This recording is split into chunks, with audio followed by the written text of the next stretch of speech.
Hello friends, बरायबाय Bodo Job Info YouTube चेनेलाव आसा खालामो नोंथांमोना बयबो मोजाङै दङ। The good update and big news बेनो जाबाय दा फाइनाल रिजल्ट्स आउट जाबाय BCDC सेक्रेटारि आरो लोगोसे फरेस्ट डिपार्टमेन्टआव फरेस्ट गार्ड आरो लोगोसे Gr-1 दा नोंथांमोना PDF फाइलखौ नायनो हागोन। आं नोंथांमोननो लाबोदों जाहाथे लेटेस्ट भिडिअ मोननो नोंथांमोना जेब्लायबो Bodo Job Info YouTube चेनेलाव नोंथांमोना नायबाय थानो हागोन। आं नोंथांमोननो मोनसे बाथ्रा होदोंमोन जे बेनो जाबाय नोंथांमोना 18 निफ्राय 90 नि गेजेराव रिजल्ट्स फैनो हागौ होननानै दा फाइनालि रिजल्ट फैबाय बेनो जाबाय सेक्रेटारि पोस्टआव आरो लोगोसे फरेस्ट डिपार्टमेन्टआव। दा गोबाव खालामा बे रिजल्टखौ बबेयाव मोनदों जों गासैबो A to Z नोंथांमोनजों शेयार खालामगोन। स' दायो लोगोफोर जों फैबाय CSB पर्टेलाव आरो बेयाव फैनाय लोगो नोंथांमोना फाइनाल लिस्टखौ बेयाव मोननाय नंथ'वा मानोना बेयाव आपल'ड खालामाखै दायो। स' रिसेन्टलि दासो हरनि 12टायाव एबा 2 बाजियाव रिलिज खालामदों रिजल्टखौ बेनो जाबाय पेपाराव। दा जियानो जा टेनसन गैया नोंथांमोना PDF फाइल होदों डिसक्रिप्सनाव नोंथांमोना खनसेनो फरेस्टनि आरो लोगोसे BCDC सेक्रेटारि रिजल्टखौ नोंथांमोना मोननो हागोन। दा जों फार्स्टआव नायगोन बेनो जाबाय जोङो रिजल्ट सिटखौ जों दायो नायग्रोनो PDF फाइलखौ। दा बे जाबाय रिजल्ट सिट बेयाव नोंथांमोना मोनदों जे बेनो जाबाय BCDC सेक्रेटारिया।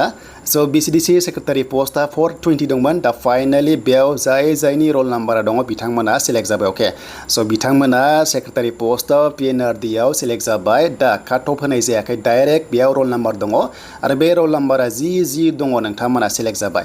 दा बे PDF फाइलखौ नोंथांमोना मोनगोन डिसक्रिप्सनाव चेक खालामनो दाबाव आरो लोगोसे नोंथांमोना बेखौ स्क्रिनशट खालामनानैबो लानो हागोन। भिडिअखौ लासै नायनानै नोंथांमोना स्क्रिनशट खालामनानै लानो हागोन।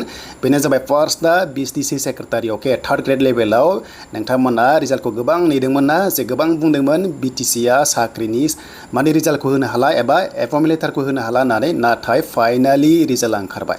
स' फाइनालि रिजल्ट ओंखारबाय बेनिफ्राय एपइन्टमेन्ट लेटारखौ माब्ला रानगोन डेट फैगोन थाबैनो बेखौ नोंथांमोना मोनगोन। बेनो जाबाय Bodo Job Info YouTube चेनेलाव। दा बेनो जाबाय मेरिट बेसिसआव नोंथांमोना जिनिखि रल नाम्बार्स फैदोंना बे जाबाय डाइरेक्ट साख्रि।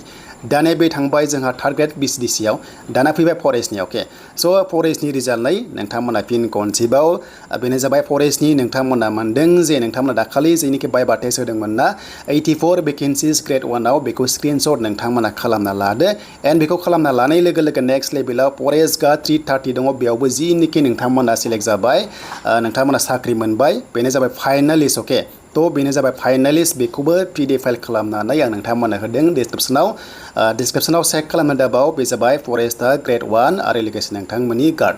देन बेनिफ्राय थार्ड ग्रेड आरो फोर्थ ग्रेड बे नेक्स्ट लेभेलाव फैगोन बेनो जाबाय 19आव फैनाय चान्सआ दङ एबा गाबोन 19आव फैनाय चान्सआ दङ। आं नोंथांमोननो मोनसे टेन्टेटिभ डेट होदोंमोन जे जोंहा 18 निफ्राय 90 नि गेजेराव रिजल्ट फैनो हागौ होननानै। दा फाइनालि BCDC आरो फरेस्टाराव फैग्रोबाय एन्ड नेक्स्ट टेट फैगोन ग्रेड 4 फैगोन HS लेभेल डिग्री लेभेल गासैबो लारि फैगासिनो दङ। स' बेखौ नोंथांमोना स्क्रिनशट खालामना ला जाहाथे नोंथांमोना बेखौ नायनो हायो। दा बेनोमोन नोंथांमोननि थाखाय लेटेस्ट आपडेट भिडिअखौ हानाय एसेबां शेयार खालामदो जाहाथे बयबो रायजो राजाफ्रा मोनथियो मानोना BTCखौहाय साख्रि होनो हाया होनदोंमोन। दा फाइनालि बिथांमोना होजेनबाय थिग बेबादिनो लासै बिथांमोना लारि होसिगोन। दा बेनो जाबाय BTC साख्रि थार्ड ग्रेड आरो फोर्थ ग्रेड। स' बेनो नोंथांमोना मोनबाय Bodo Job Info YouTube चेनेलाव लेटेस्ट आपडेट।